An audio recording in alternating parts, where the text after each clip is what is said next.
Salam sejahtera Bapak, Ibu, serta saudara-saudari semua. Untuk memulai renungan tentang firman Tuhan ini, mari kita bersatu di dalam doa.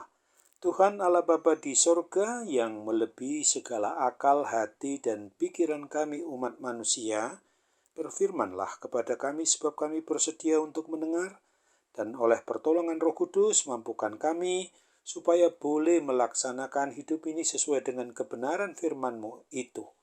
Dalam nama Tuhan Yesus kami bermohon kepadamu. Amin. Sebagai nas renungan firman Tuhan pada hari ini diambil dari Filipi 2 ayat 1-4 yang berbunyi demikian.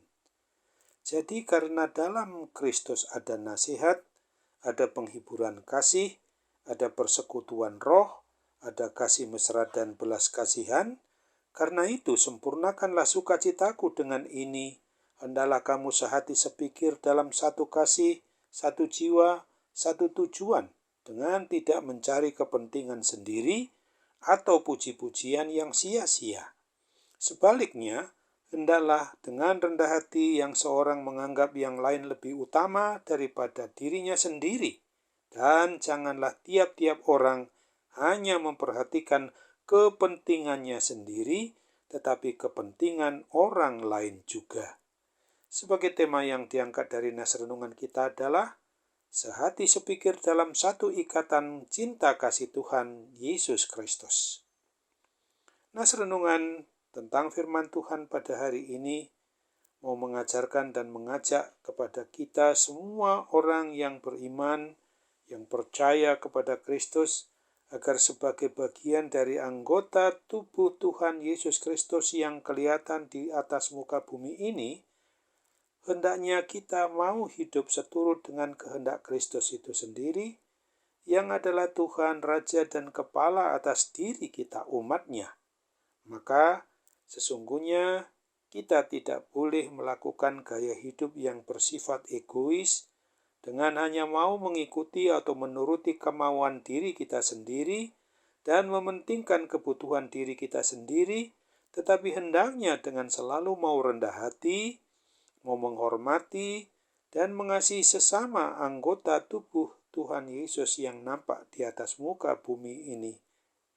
Selain itu, hendaknya kita juga semua mau memperlakukan hidup yang mau sehati sepikir dan satu tujuan untuk melakukan tugas tanggung jawab yang utama sebagai bagian dari tubuh Kristus yang kelihatan di atas muka bumi ini, yaitu melakukan kebaikan, kebenaran, kejujuran, keadilan, dan mau mengabarkan Injil keselamatan Tuhan Yesus Kristus dan memuliakan nama Tuhan yang Maha Kudus itu.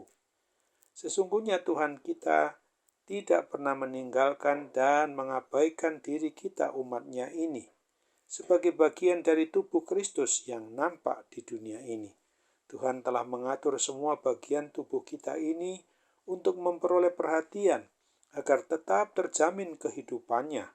Kita bisa membayangkan dengan keadaan tubuh kita ini sendiri. Tuhan telah menciptakan apapun juga sebagai bagian dari tubuh kita ini dengan sempurna. Masing-masing melakukan tugas tanggung jawab yang berbeda-beda, tetapi semuanya mendapat hak dan keistimewaan sendiri-sendiri. Seperti halnya anggota-anggota tubuh jasmani kita yang berupa kepala, leher, tangan, badan, kaki, mata, hidung, telinga, mulut, lidah, tenggorokan, paru-paru, jantung, perut, usus, pembuluh darah, semua organ tubuh kita lainnya dipeliharakan oleh Tuhan Sang Pencipta Pemelihara hidup dan mati kita dengan cara dialiri darah untuk memasukkan oksigen dan sari makanan sehingga organ-organ tubuh jasmani kita ini tetap hidup dan berfungsi dengan sempurna dan baik. Demikian pula dengan segala keberadaan hidup kita umat manusia ini.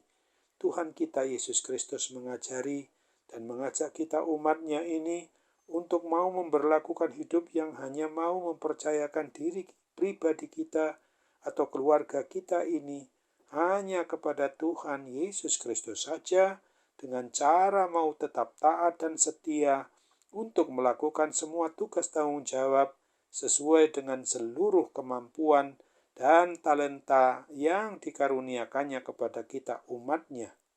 Untuk urusan kebutuhan hidup kita, semuanya telah diatur oleh Tuhan Allah Bapa kita dengan sempurna, dengan cara yang maha ajaib itu.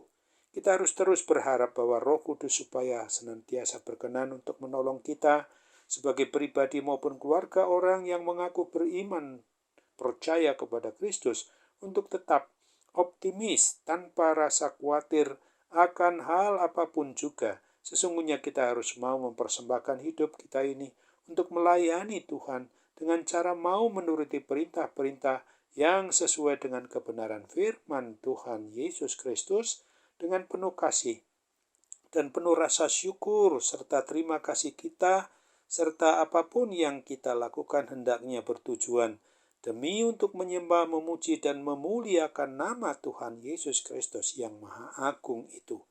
Ingatlah di masa-masa prapaskah sekarang ini, sungguh firman Tuhan Yesus Kristus ini harus mengingatkan kita sebagaimana yang dituliskan di dalam Matius 6 ayat 31 dan 33 ini. Sebab itu, janganlah kamu khawatir dan berkata, apakah yang akan kami makan, apakah yang akan kami minum, apakah yang akan kami pakai, tetapi carilah dahulu kerajaan Allah dan kebenarannya, maka semuanya itu akan ditambahkan kepadamu. Amin. Mari kita kembali bersatu dalam doa. Tuhan Allah Bapa di sorga, syukur dan terima kasih untuk firman Tuhan yang mengingatkan kami pada hari ini dan seterusnya, supaya kami tetap hidup, apalagi dalam suatu persekutuan unit kecil yaitu keluarga, supaya kami dapat sehati sepikir dalam satu ikatan cinta kasih Tuhan Yesus Kristus yang senantiasa harus mempersatukan kami, yaitu mewujud nyatakan kebenaran firman-Mu dalam hidup keluarga, di rumah, di luar rumah, dan di mana saja kami berada, apalagi sebagai persekutuan tubuh Tuhan Yesus Kristus yang kelihatan, berarti dalam institusi gereja-Mu, sebagai orang yang memang semuanya harus merasa tugas tanggung jawabnya adalah untuk bersekutu, bersaksi, dan melayani, supaya kami sungguh-sungguh bertanggung jawab kepada Tuhan Raja dan Kepala atas gereja-Mu, yaitu Tuhan Yesus Kristus sendiri. Sambut apalah, sempurnakan dan kabulkan doa kami Bapa. Kami percaya Tuhan akan mengabulkan sesuai dengan kehendak-Mu, hanya dalam nama Tuhan Yesus. Amin.